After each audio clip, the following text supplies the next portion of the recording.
안녕하세요. 저는 이혼하고 지방생활 청산한 30대 여성입니다. 파란만장한 결혼생활 끝에 이혼을 하게 되었어요. 그 황당했던 지난날의 경험을 들려드리고자 사연을 올려봅니다. 저랑 남편은 각자 평범한 생활 끝에 만나게 되었는데요. 남편 사업장에 갔다가 남편이 먼저 관심을 표현해줘서 그 우연으로 만들어진 인연이에요. 결혼하기까지 반대 없이 진행이 되었고 결혼하고 나서도 늘 그래왔던 것처럼 평범하게 살았습니다. 그런 저희 가정에 특별한 일이 찾아왔는데요. 제가 결혼할 땐 시부가 혼자였거든요. 근데 제가 결혼하고 한 5년 뒤쯤에 시부에게 좋은 사람이 생겼어요. 시부가 재혼을 하게 된 거죠. 시부는 워낙 집돌이라서 집에만 박혀있는 사람이었는데 재혼할 여자를 만나면서부터 외출도 많이 했고 좀 활기찬 분위기로 바뀌었습니다. 시부의 그 변화가 좋아서 저랑 남편은 시부의 재혼을 진심으로 축하해줬어요. 시부에게 배우자가 생겨서 노후가 덜 쓸쓸하겠다며 안심도 되더라고요. 시부가 재혼하면서 제겐 없던 시모가 생긴 셈이었습니다. 일단 새로운 시모는 돈이 좀 있는 사람이었어요. 그 덕에 시부가 재혼하기 전에는 작은 빌라에 살았는데 재혼하고 나선 바로 이사를 하였어요. 시모가 마련한 15억짜리 아파트 들어가게 된 거죠. 시모가 저희 식구 되자마자 끼친 영향력은 제법 강했어요. 시부의 살림이 나아졌을 뿐 아니라 저희 살림까지 도움을 주었습니다. 제 남편이 음식 사업하고 있는데 시모가 엄마 노릇하고 싶다면서 남편에게도 사업 자금을 두둑히 지원해 준 거예요. 덕분에 남편은 사업장을 확장 및 성장시키는 데 큰 도움이 되었어요. 그 덕분에 남편은 시모를 금세 엄마로 인정했습니다. 시부도 시모를 자기 집안을 살린 구세주 같은 사람이라며 전적으로 신뢰했죠. 저도 처음엔 시모의 그런 통 큰 마음과 포부가 멋있어서 같은 여자로서 존경했습니다. 그리고 남편이 잘 되는 건 당연히 저한테도 좋은 일이니까 더할 나위 없이 시모에게 고마웠어요. 그런데 무언가 이상한 기운을 받았던 건 정말 자각하지 못하고 있을 무렵부터 느껴지기 시작했어요. 시모가 유난히 저만 차별하는 것 같은 느낌이 드는 겁니다. 이런 생각은 자칫 가정 분위기를 망칠 수 있는 위험한 생각인 줄 알아서 저만의 착각이라고 생각했어요. 하지만 시간이 지날수록 시모가 어느 시점에서 저를 차별적으로 대하는지가 다 느껴지더라고요. 그걸 어느 부분에서 가장 강하게 느꼈냐면 시부가 며느리인 저에게 잘해줄 때였어요. 시부는 제가 며느리로서 자기 홀로 지낼 때 많이 신경 써준 걸 알아서 늘 고마워하던 사람이었어요. 원래 우리 가족은 시모가 없을 때부터 잘 지냈거든요. 그래서 시부는 제게 하던 대로 했을 뿐인데 희한하게 시모가 들어오고 나서 점점 가족 분위기가 달라지는 것 같았어요. 우선 제가 시모랑 눈이 마주치면 시모가 저를 흘겨보듯 눈길을 보냈는데요. 남편이랑 시부와 마주치면 금세 사근사근 웃더라고요. 그리고 제가 인사를 하거나 먼저 말을 걸면 못 들은 척을 해요. 그러다가도 주변에 시부나 남편이 있으면 제게 친한 척 하였습니다. 오해이길 바랬지만 제가 눈치 없는 미성년자도 아니고 살 만큼 산 성인인데 그 정도는 저도 판단 내릴 수 있었죠. 그렇다고 제가 당장 뭘 할 수 있는 건 없었어요. 제 개인적인 직감 때문에 대놓고 시비 걸지 않는 시모에게 따질 수 없었습니다. 그렇게 몇 달을 같이 지냈을 무렵 남편이 갑자기 제게 당황스러운 말을 건넸는데요. 엄마가 너한테 서운한 게 많대. 대체 평소 엄마를 어떻게 대했길래 엄마가 너 만나는 걸 눈치 봐? 설마 텃세라도 부렸던 거야? 무슨 소리야. 내가 뭐하러 어머님한테 그런 짓을 해. 당신은 내가 그럴 사람으로 보였어? 나랑 같이 지낸 세월이 얼만데. 알지. 그래서 나도 처음에 엄마 말 듣고 오해한 거라고 말했었어. 근데 사람이 느끼는 감정은 개인적인 거잖아. 엄마는 네 태도가 기분 나빴나 보더라고. 정말 예상치 못한 시점에서 남편의 경고를 들었는데 얼마나 어리둥절했는지 모릅니다. 저는 늘 평소대로 했을 뿐이고 가족 중 누구도 차별한 적이 없거든요. 시부의 아내이자 제 시모인데 어떻게 그랬겠습니까? 오히려 잘 보이려고 노력했고 시모가 새 가족에게 적응하기 힘들까봐 더 마음을 열고 다가갔을 뿐이었어요. 그런데 갑자기 서운한 게 많다뇨. 차라리 제가 더 서운하다고 하는 게 맞지 않나요? 시모가 저한테만 대면대면하게 굴었잖아요. 아니면 정말 남편 말대로 저도 모르게 시모에게 상처를 줬나 진심으로 돌아본 적도 있었습니다. 하지만 아무리 생각해도 시모가 어느 부분에서 감정이 상했는지 모르겠는 거예요. 그래서 며칠간 그 고민을 하다가 남편에게 한 번은 물어본 적이 있었어요.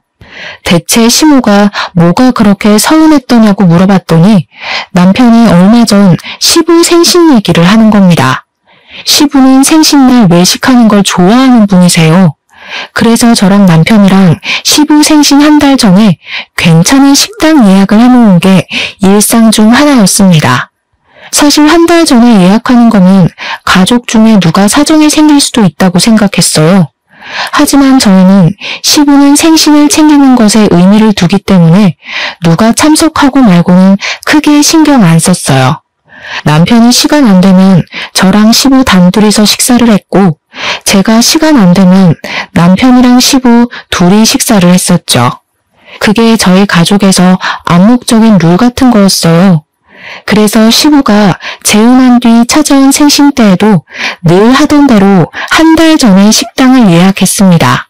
근데 시모가 갑자기 시부 생신 하루 전에 참석을 못할 것 같다고 하는 겁니다. 급한 일 때문에 급히 외국 출장을 가야 해서 어렵다 하더라고요.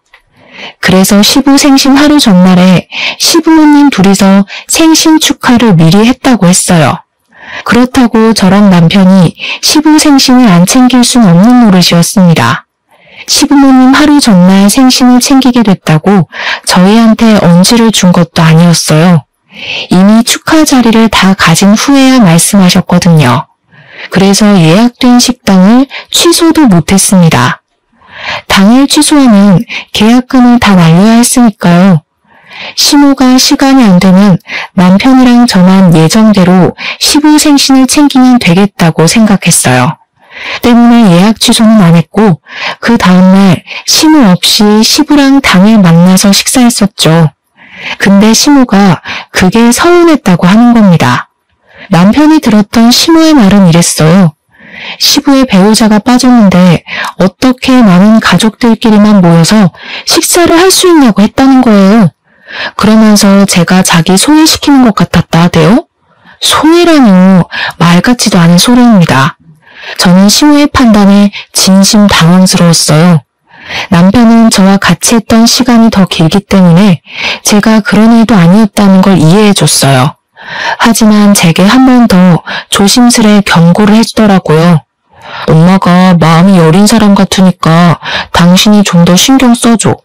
아무래도 엄마가 우리 식구끼리만 똘똘 뭉쳐있다고 생각하는가 봐. 나랑 아빠는 같은 혈육이라 괜찮은데 어떻게 보면 당신은 생판 남인 거잖아. 그래서 엄마가 괜히 불편하게 느끼는 것 같아. 어렵겠지만 당신이 더 젊으니까 노력 좀 해주라. 너무 어이없었지만 그래도 이때까지는 남편 말대로 제가 더 노력하고자 마음먹었습니다. 저 하나로 인해 좋았던 가정 환경을 망치고 싶지도 않았고 또 제가 의도하지 않은 언행이나 표정으로 인해서 시모가 과민하게 받아들였을 수도 있다고 생각했거든요.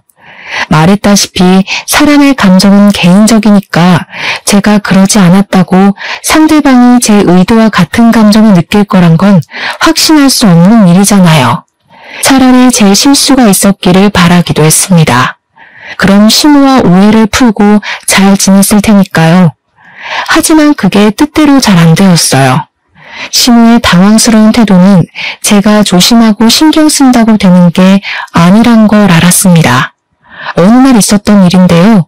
남편이 시모 덕분에 사업적으로 굉장히 승승장구했거든요. 그 때문에 남편은 시모한테 정말 헌신하는 아들이 되었는데요. 남편이 오랜만에 시댁에 가서 밥을 먹자고 하는 겁니다. 남편의 제안에 저도 흔쾌히 수긍을 했어요. 우리 시부는 재혼하기 전 저랑 남편과 함께 소고기를 좋아하는 편이었습니다. 그래서 식사를 하게 되면 주로 소고기가 메인이었고 이것 또한 암묵적인 텔레파시 같은 거였어요. 사실 소고기 잘 못 먹는 사람 없잖아요. 저는 당연히 시모도 좋아할 줄 알았습니다. 남편도 시모에게 물어볼 생각 안 하고 소고기 싫어하는 사람 어디 있냐면서 당연하게 한우를 구매해 시댁을 방문했어요. 가니까 시모가 먼저 우리를 반겨주더라고요. 시부랑 남편이 있어서 그런지 제게도 친절한 눈웃음을 보여줬습니다. 그때쯤엔 제가 시모의 이면적인 얼굴을 더 많이 봤던 때라 시모가 제게 웃어주는 것이 더 어색했을 때였죠. 저는 시부모님에게 인사드리고 바로 식사 준비를 시작했습니다. 그러자 시모가 또 보여주기 식으로 저를 돕기 위해 주방으로 들어오더라고요. 그리고 남편이랑 같이 장봐온 소고기를 막 들추더니 시부랑 남편한테까지 안 들리는 작은 목소리로 제게 말을 걸어왔어요. 어떻게 먹을 게 고기밖에 없다니? 지금 한우만 사온 거 맞지? 뭘 준비할 땐 어른한테 먼저 연락해서 허락을 받는 게 예인데 이것도 네 의견이야? 네? 저희는 평소 같이 밥 먹을 때 꼭 소고기를 먹었거든요. 남편도 어머님께서도 소고기 좋아하실 것 같다고 굳이 물어볼 필요 없다고 해서요. 소고기 안 좋아하세요? 남편이 그렇게 얘기를 해도 마누라 되는 사람이 한 번 더 시부모님한테 확인을 했어야지. 센스가 있는 편도 아니구나. 됐으니까 내가 전복 사온 거 있거든. 그것도 손질해 놔라. 저한테 그런 식으로 불평을 늘어놓는 시모는 냉장고에서 골드키위 2개를 꺼내서 거실로 가버렸습니다. 식사하기 전에 골드키위를 먹으면 건강관리에 도움된다나 뭐라나. 그러면서 시부랑 남편을 엄청 챙기더라고요. 시부랑 남편은 집에 선녀 같은 사람이 들어왔다고 엄청 좋아했어요. 기가 막혔지만 이따만 해도 시모가 그 이후로 별다른 시비 없이 넘어가서 별로 신경 안 썼습니다.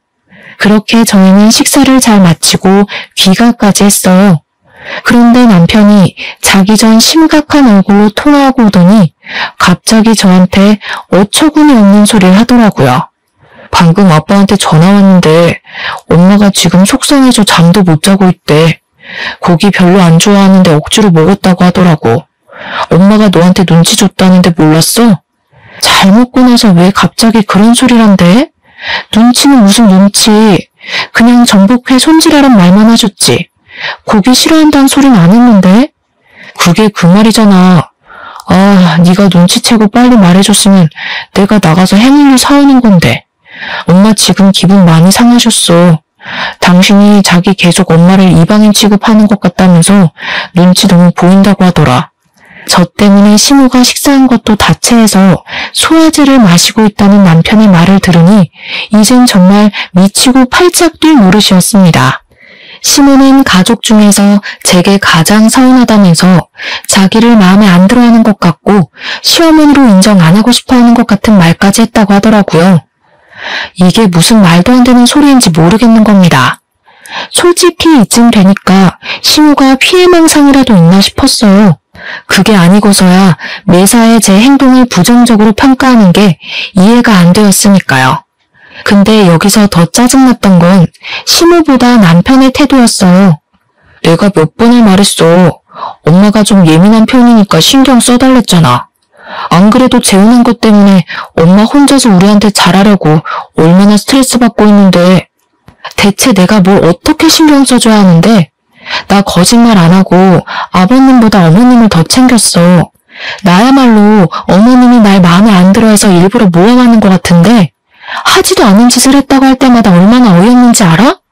야, 엄마가 우리한테 얼마나 많은 도움을 줬는데 어떻게 그런 소리를 할 수가 있어? 네가 뭘 실수했으니까 엄마가 소가리를 했겠지. 설령 네가 그런 적 없다고 해도 그냥 무조건 엄마한테 잘못했다고 해야 되는 거야. 원래 며느리는 그런 거잖아. 며느리가 무슨 노비인 줄 알아? 잘못하지도 않은 일을 무조건 사과하게. 지금 지금뿐이 당신도 웃긴다. 당신 머릿속에 고부관계는 며느리만 손해봐야 되는 거야? 그게 아니라 솔직히 막말로 당신 여태 시어머니 없어서 편하게 지냈잖아. 우리 아빠가 당신한테 시집살이를 시켰던 것도 아니고 나도 아빠도 당신 편하라고 얼마나 신경 쓰고 살았는데 당신도 이만큼 편하게 지냈으면 이제 시어머니한테 져주고 살 수도 있는 거 아니야? 나랑 아빠 생각해서라도 그래 줘야지. 남편이 시모를 굉장히 엄마로 생각해서 제게 서운함을 토로하는 건 아니었어요. 제 감이었지만 남편은 시모가 자기 사업에 돈을 퍼주어 준다는 이유만으로 제 감정을 묵살하기로 마음먹은 것 같았습니다. 그저 시모의 심기가 불편할까봐 그것만 신경 썼고 시모가 자기 사업에 돈을 안 써줄까봐 걱정돼서 저를 나무라는 것 같았어요. 제 남편이 이런 무책임한 사람이 아닌데도 이렇게 막무가내로 참고 그냥 비위만 잘 맞추라 강요하는 것 보면 말이죠. 그 뒤로 저와 남편의 관계는 급속도로 냉각되었습니다. 제가 일방적으로 남편을 상종하지 않았기 때문이었어요. 남편과 대화를 하면 어쩔 수 없이 시모의 존재가 튀어나오기 마련이었고 그럼 저희는 사이 괜찮다가도 그날 하루를 통째로 망치게 되었으니까요.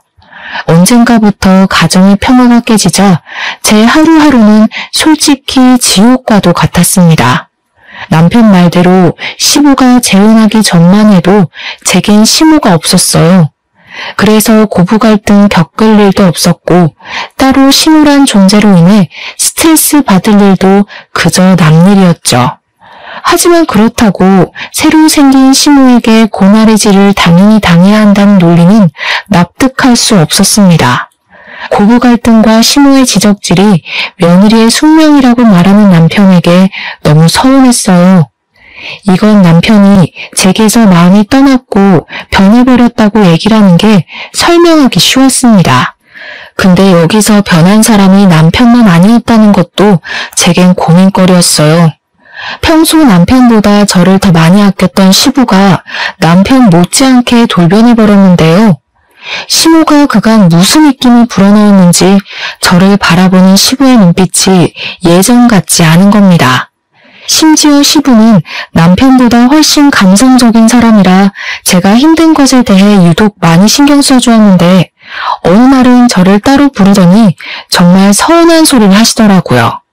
너 시애미가 돈 대준다는데 시험관이라도 해볼래?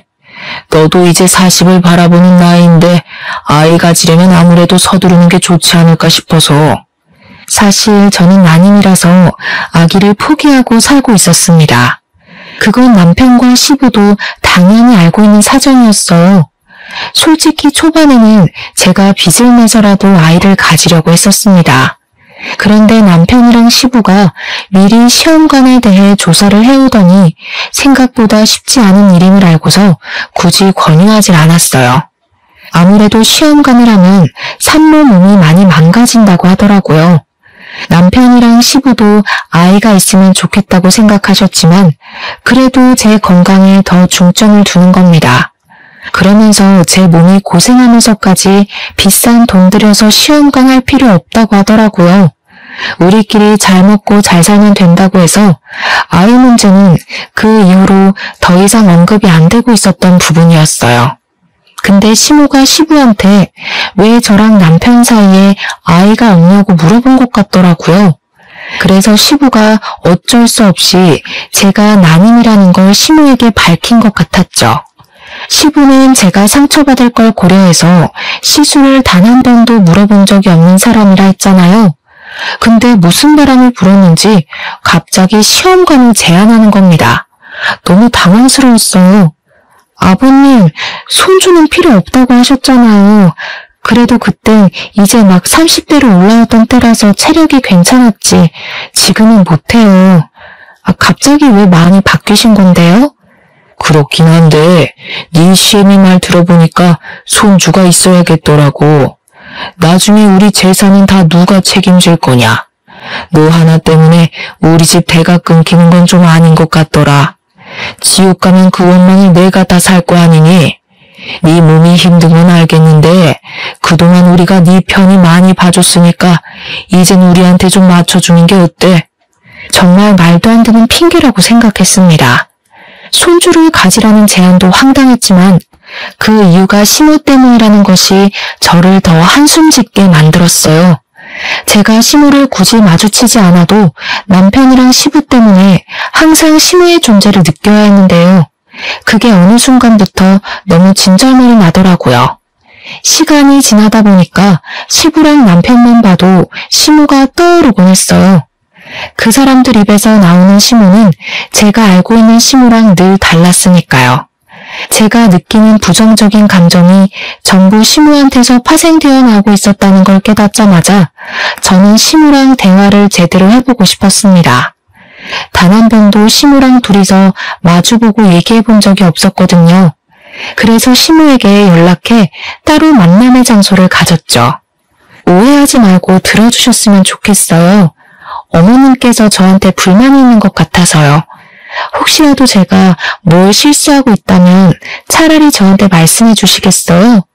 괜히 아버님이랑 남편한테 말해서 저희 가족 분위기 흐리지 마시고요. 대체 저한테 왜 이러세요? 제가 마음에 안 드시는 거예요? 이제 알았니? 네가 언제 그런 소리를 하나 기다리고 있었어. 내 예상보다 좀 더 오래 걸리긴 했지만 이제라도 눈치챘으면 이혼도 좀 해줄래? 저 이때 잘못 들은 줄 알았습니다. 그래서 시모에게 되풀이되는 질문을 다시 했었죠. 뭐라고 그랬냐고 무슨 소리 나는 말밖에 못했어요. 나 아는 아가씨가 있는데 내 아들이랑 결혼시키고 싶거든. 사업 파트너 관계 맺으려고 그러지. 너처럼 부모도 없고 집안 배경도 없는 사람들은 잘 모르겠지만 원래 나처럼 사업으로 먹고 사는 사람들은 파트너가 중요하단 말이야. 이렇게 말 안 하면 또 눈치채는데 오래 걸렸으려나? 네가 우리 가족한테 쓸모가 없는 것 같아서 바꾸려는 거야. 사람에게 상처되는 말을 하면서도 시모는 아주 당당했습니다. 제 남편이 체인점 음식 사업을 하고 있다고 했잖아요. 근데 시모가 하고 있는 일도 음식 사업이었거든요. 아무리 그래도 그렇지 자기 기준에 쓸모없다고 생각해서 가족을 쫓아내는 게 어디 있나요? 이런 것도 굴러들어온 놈이 박힌 돌 빼낸다고 표현할 수 있을까요? 그날 시모를 부른 건 저였는데도 너무 황당해서 이걸 몰래 녹음했습니다. 시모는 자기 할 말만 하고 바쁘다며 자리에서 일어났어요. 그렇게 헤어진 뒤에 저는 남편한테 가서 시모의 실체를 곧장 들려줬습니다. 그런데 제가 남편을 그때까지도 신뢰하고 있었나 봐요. 남편의 반응이 더 당황스러웠어요. 사실 나도 알고 있었어. 당신한테 언제 말해야 하나 고민했는데 잘 됐네. 이왕 이렇게 된 거 그냥 말할게. 우리 이혼하자. 내 나이는 그렇게 막 늙은 것도 아니잖아. 다시 가정 꾸리기도 좋고 엄마가 나 빨리 부자 되게 해준다더라고. 엄마한테 들었다시피 나 솔직히 더 크게 성공하고 싶거든. 오히려 제가 남편한테 이혼 통보를 받게 되는 이상한 상황이 연출되었어요. 마지막 지푸라기를 잡는 심경까진 아니었는데도 그게 제게 마지막 지푸라기와 같은 기회가 되어버렸습니다. 남편은 시모가 위자료를 두둑하게 챙겨준다고 했으니까 소송할 생각하지 말고 조용히 나가줬으면 좋겠다고도 하더라고요. 남편에게 버려졌을 때는 너무 비참했어요. 어디도 제가 기댈 수 있는 가족은 없다는 걸 깨달았습니다. 처음엔 당황해서 말문이 막혔지만 나중에는 생각할수록 눈물만 나오더군요. 제가 어떠한 결정도 내리지 못하고 있을 때 시모가 저를 한 번 더 찾아온 적이 있었어요. 남편은 일을 하러 가서 저밖에 없는 집에 찾아오신 거였죠. 아들한테 들었다. 벌써 둘이 얘기 끝냈다면서? 약속대로 위자료는 네가 소송해서 받을 돈보다 넉넉할 거야. 이 정도면 너도 그렇게 서러운 입장은 아닐걸?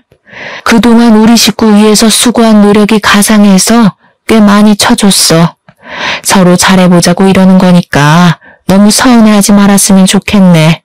제 생각엔 처음부터 이럴 작정이었던 것 같은데 정말 그깟 사업 때문에 멀쩡한 식구를 내쫓으려는 거예요? 몇 번을 말해야 알아듣는 거니? 다신 우리 식구 앞에 나타나는 일 없었으면 좋겠어. 내 아들이 재혼했는데도 그 앞에서 걸리적거리면 돈 떼먹는 짓이나 마찬가지니까 조심 좀 해주고. 그렇게 시모는 떠났지만 제가 이혼 합의서에 도장을 찍을 때까지도 저를 붙잡는 사람 아무도 없었습니다. 그렇다는 말은 결국 시모를 말리는 사람도 없었다는 거죠. 근데 제가 집을 떠날 때 시부가 제게 마지막으로 그런 말을 하더라고요. 살다 보니 손주의 존재가 중요한 것 같아서 그러는 거니 속상해하지 말라고요. 그러니까 시부는 제가 시험관 수술을 하기 싫어서 차라리 이혼을 선택한 거라고 알고 있었어요. 시모가 시부에게 나쁘게 보이고 싶지 않아서 또 거짓말을 쳐놓은 것 같았습니다. 시부가 여전히 제게 가족이었다면 시모의 만행을 밝혀줬겠지만 사실 그렇게 했다가 남편한테 한번 배신당했잖아요. 시부라고 안 그럴 것 같지 않더라고요. 그래서 저는 그냥 시부에게 시모에 대해 말도 안 하고 나와버렸어요. 시부가 시모로 인해 망가진다면 그건 시부의 자업자득이라 생각했으니까요. 그리고 남편에겐 작별 인사도 안 했습니다. 시모 실체를 알면서도 자기 출세 때문에 저를 버린 파렴치한 인간이 아닙니까? 그 사람들이 얼마나 잘 먹고 잘 살지 모르겠지만 저도 이왕 이렇게 돼버린 거 깔끔하게 미련을 놓았어요. 당연히 아쉬운 부분도 있었죠. 그래도 그 잠깐 위태로웠다고 막상 빠져나오니까 살만하더라고요. 시모가 제게 준 돈은 진짜로 위자료 받았을 액수보다 많았습니다. 덕분에 새 삶을 꾸리는 데는 그리 생활고를 겪지 않아도 되었어요. 고작 돈에 흔들려서 저를 버린 사람들에게 오히려 제가 더 잘 먹고 잘 산다는 걸 보여주고 있었습니다. 그래서 저는 재산 분할로 얻은 돈까지 보태어 집을 구했고 어느 고등학교 앞에 분식집을 차렸죠. 이혼 조정 기간인 한 달 동안 분식집을 시작했는데요. 학생들 유입이 많은 곳이다 보니까 분식집 장사는 처음부터 대박기를 걸을 수 있었어요. 또 아이들이 친화력이 좋아서 저를 금세 이모라고 부르며 다가와 주더라고요. 그 재미로 살다 보니까 생각보다 이혼에 대한 아픔은 빨리 잊을 수 있었습니다. 그렇게 이혼 조정 기간이 끝나고 이제 정말 제 삶의 자유를 얻었다고 생각할 때쯤이었어요. 우연히 시모의 모습 발견하게 된 겁니다. 시모가 나타날 만한 곳은 아니라서 제가 잘못 본 건가도 했는데 분명 시모였어요. 시모를 보자마자 지나갔던 악몽이 떠오르더라고요. 시모는 고등학교에서 나오는 웬 학생을 아는 체 하고 있었습니다. 굉장히 친한 사이처럼 보였어요. 제가 결혼 생활하면서도 한 번도 본 적 없는 애라서 시모랑 무슨 관계인지 궁금했습니다. 아니나 다를까 그 아이가 분식을 먹고 싶다고 했는지 시모랑 고등학생 아이가 같이 제 식당으로 들어오는 겁니다. 저는 일단 급하게 모자를 눌러쓰고 마스크까지 하며 정체를 숨겼어요. 그래야만 시모와 그 아이의 관계를 엿들을 수 있을 것 같았거든요. 그렇게 주문 먼저 받았습니다. 그리고 최대한 그들의 대화를 엿들었죠. 그리고 저는 굉장히 충격받을 수밖에 없었어요. 저번 주 시험은 잘 쳤어? 우리 아들 고생하는데 엄마가 옆에 못 있어줘서 미안하네. 아빠한테 너 맛있는 거 사주라고 돈 보내줬었는데 아빠랑 맛있는 거 먹었어? 시모가 그 고등학생 아이한테 아들이라고 부르는 것에 무척 혼란스러웠어요. 분명 시모한텐 가족도 없다 했었고 결혼한 적도 없다고 했거든요. 그런데 아들이라뇨. 저 너무 놀라서 그 사실을 또 음성 녹음하기 시작했습니다. 나중에 시모가 나온 CCTV 영상 파일까지 저장을 해놨죠. 시모랑 그 고등학생은 실제 모자 관계 맞는 듯 했어요. 들어보니까 시모한테는 결혼 안 하고 사실혼 관계로 지내고 있는 불륜남이 있더라고요. 그 불륜남을 시모가 아이의 아빠라고 부르고 있었고 마찬가지로 아이도 시모와 그 불륜남을 부모라 칭하고 있었습니다.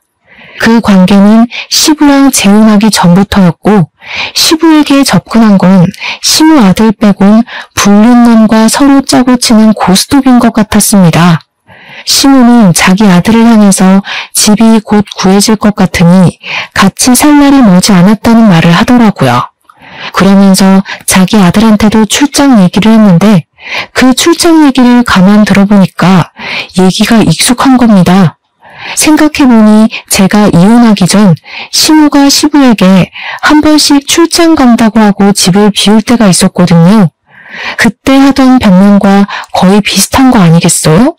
그걸 들으니까 촉이 딱 오더라고요. 시부는 자기 아들에게 출장 얘기를 하고 시부랑 남편 있는 집에 가 다른 가면을 끼고 한 가정의 아내인 척 새엄마인 척 했던 거예요. 그건 바로 다 시부의 재산을 빼돌리기 위함이었죠.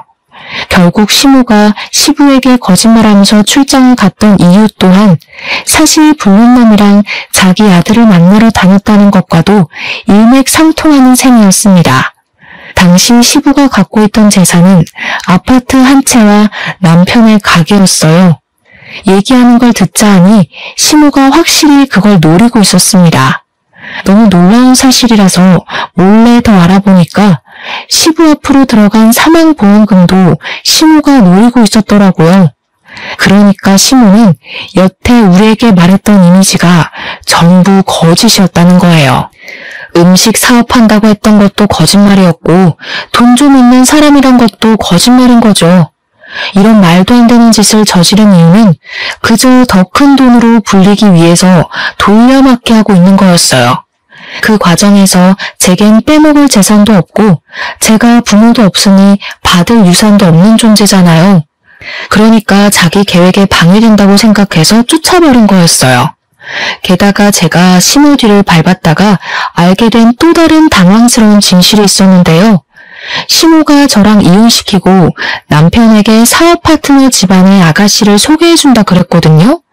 근데 사실은 남편을 꼬드기려고 붙인 아가씨가 불륜남의 배다른 딸내미인가 보더라고요. 결국 고등학생인 시모 아들만 이 사실을 모르고 있었고 시모랑 불륜남이랑 불륜남 딸만이 이 계획의 주인공들이었어요. 이미 그들과 저는 끝난 관계였지만 그래도 한때 법적으로 묶여있던 가족이었잖아요. 그러니 제게도 남일 같지만은 않더라고요. 너무 충격이었습니다. 그리고 한편으론 시부가 얼마나 무식했으면 이런 콩가루 같은 사람을 못 알아봤을까 그런 생각도 들었어요. 시부랑 남편은 여전히 시모의 존재에 대해 모르고 있을 겁니다. 이제 막 돈에 눈을 뜬 사람들이라서 만약 시모의 실체를 알았다면 저한테 연락이 왔을 거라고 생각하거든요.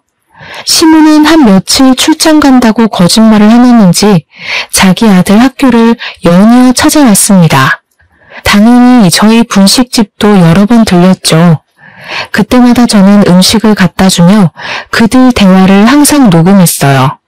그리고 이만하면 충분한 증거가 됐다고 생각했을 때쯤 시모에게 친히 목소리를 들려줬습니다. 시모가 계산하고 나가려고 할 때 모자랑 마스크를 벗었어요. 오랜만이네요. 근데 아들이 있는 줄은 몰랐어요. 듣자 하니 아드님은 아무것도 모르시는 것 같은데 좀 불쌍한 것 같기도 하고. 제가 모습을 드러냈더니 바로 저를 알아본 시모가 깜짝 놀라더군요.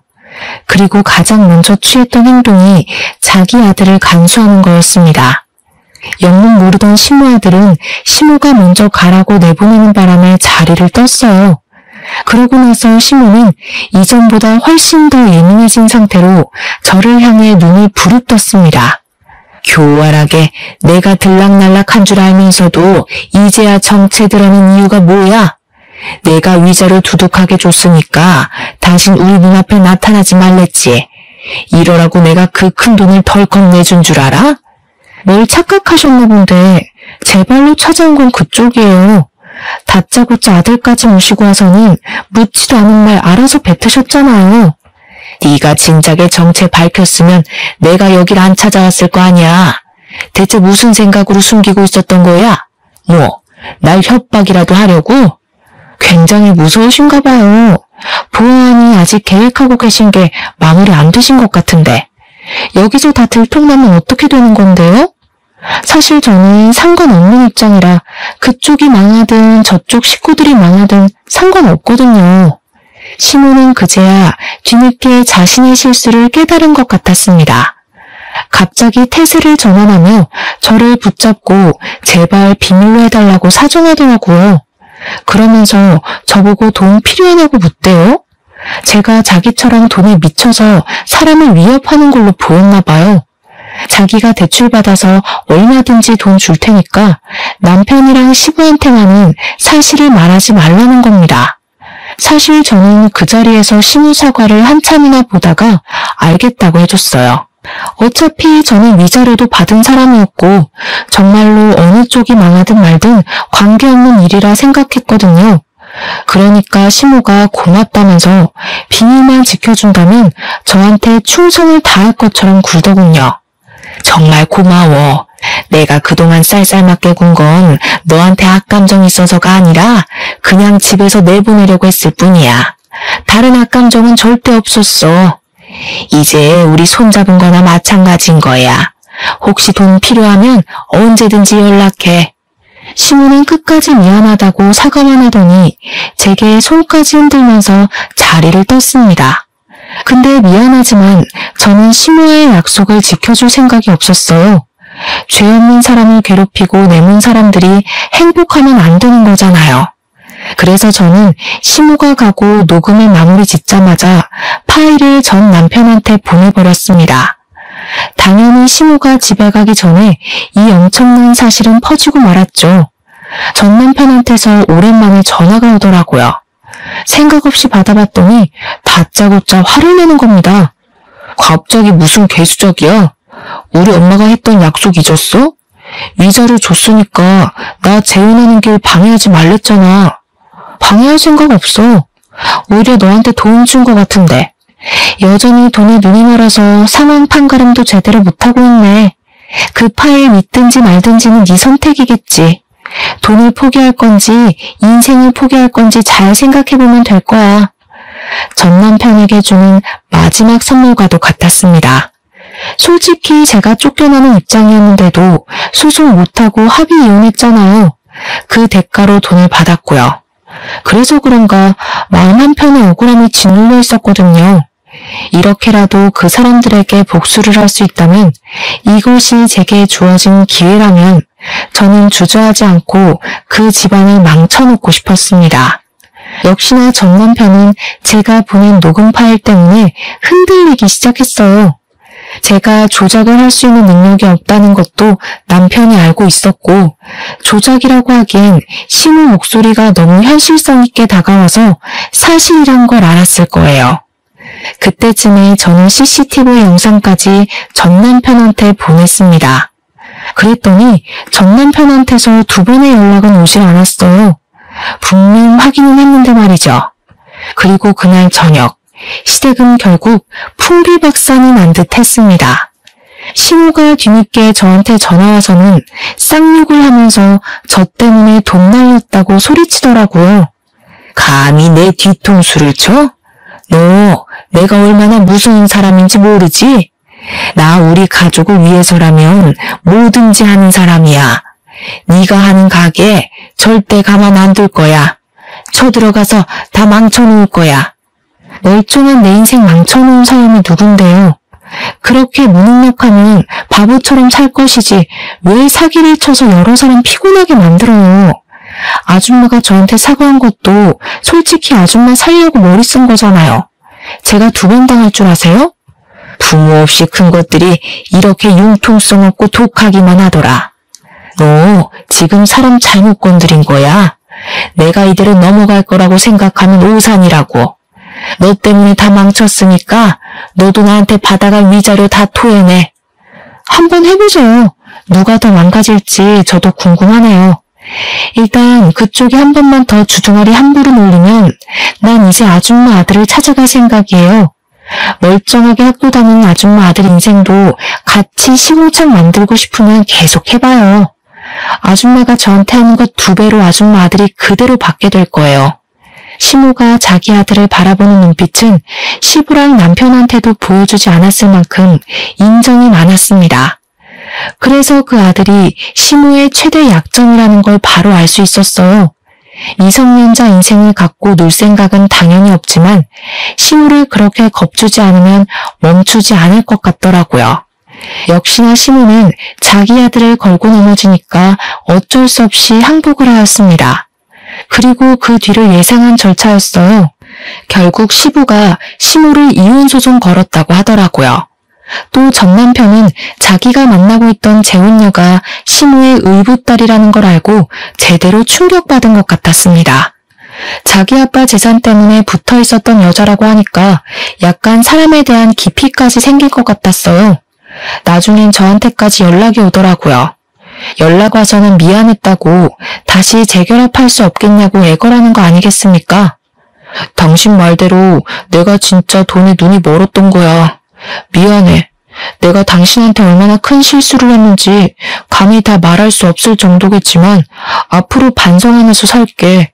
평생 당신한테 헌신하고 살 테니까 제발 다시 돌아오면 안 될까? 한 번 돈맛 본 사람인데 두 번째 유혹 왔을 때 안 할 거란 확신이 어디 있어. 나는 너랑 네 아빠가 내 인생에서 꺼져줘서 이제야 마음 좀 편해지는 것 같은데 나더러 다시 그 뻔뻔한 낯짝들을 보고 살라고? 내가 무슨 테레사 수녀인 줄 알아? 내가 볼 땐 네 아빠나 너나 그냥 독거 인생으로 재미없게 살다 갈 팔자 같거든. 무슨 욕을 해도 다 들어줄 수 있어. 그러니까 재결합만 하자. 아빠도 너한테 엄청 미안해. 네가 다시 돌아오면 아빠가 재산의 일부를 너한테 상속하겠대. 그 좋은 걸 나한테 왜 줘? 돈 좋아하는 둘이서 평생 재산 끼고 살면서 알거지 신세나 모면하세요. 아니면 너네 아빠한테 돈 많은 다른 아줌마 좀 꼬셔보라고 하던가. 한 번 잃은 신임은 두 번, 세 번도 잃을 수 있다고 보기에 무시해버렸어요. 그렇게 하고 싶은 말 다 하고 전화를 끊은 뒤론 전 남편 쪽에서 더 이상 연락이 없었습니다. 나중에 어쩌다가 우연히 듣게 된 소식인데 시모 덕분에 커졌던 전 남편 사업장 규모가 말도 안 되게 축소되었다고 하더라고요. 저는 전 남편의 멘탈이 많이 흔들려서 사업장 운영이 힘들어진 줄 알았거든요. 근데 알고 보니 빚 때문이더라고요. 시모가 사기치려고 대출을 엄청 많이 받아놨대요. 게다가 시부 몰래 시부 앞으로도 대출을 몇 번 받았고 시부가 시모를 향한 신뢰 때문에 의심 없이 대출을 해준 적도 있었다고 했어요. 그래서 시모 앞으로 된 빚이 너무 많았는데 시부가 이혼하면서 그 빚을 나눠 갚는 바람에 전 남편이 큰 사업장을 계속 운영할 수가 없었던 거죠. 안타깝게도 사업장을 축소하자마자 매출이랑 바로 직결이 되어 수익이 뚝뚝 떨어진 것 같았습니다. 집도 팔고 작은 집으로 이사 갔다는 말을 들었는데 사실은 그게 아니라 남편 사업장에 있는 사무실에다 자리를 깔아놓고 자고 먹는다는 얘기도 있었어요. 그 동네만 가도 주민들이 알아서 다 얘기를 해주니 그 사람들 소식은 딱히 궁금할 새가 없더군요. 뭐가 진실인지 몰라도 우선 어렵게 지내고 있는 건 맞는 듯 했어요. 잘 되었다고 생각합니다. 다른 사람의 인생을 함부로 대했다면 그만한 대가는 감안했어야 한다고 생각해요. 저도 그걸 전 남편과 시부, 시모를 보고 잘 배웠기 때문에 함부로 누구를 벼랑 끝에 내모는 짓은 하지 않을 겁니다. 그런 말도 있잖아요. 내가 대접받고 존중받으려면 내가 먼저 다른 사람을 그렇게 대해야 한다고요. 여러분들도 더불어 사는 사회에서 누군가를 짓밟고 내 인생을 일으켜 세우지는 마셨으면 좋겠어요. 그럼 여기까지 쓰도록 하겠습니다. 감사합니다.